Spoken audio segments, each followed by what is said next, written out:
Mr. Speaker, late in June of 2012, like many Americans, I anxiously awaited a ruling by the Supreme Court of the United States while they were considering the constitutionality of the individual mandate.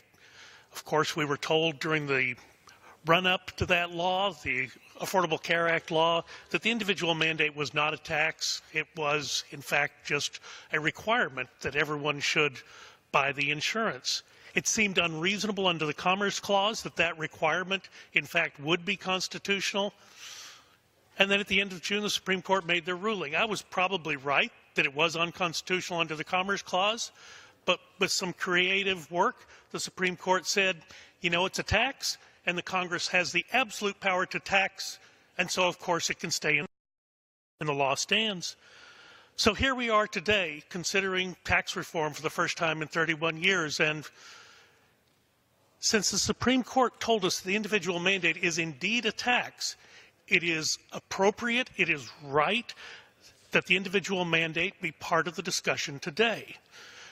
The House bill, when we passed it, did not include anything on the individual mandate, but the Senate, in their wisdom, sent it back to us with the individual mandate repealed. Now, make no mistake about it, the House has repealed the individual mandate any number of times over the last several years. The Senate has not.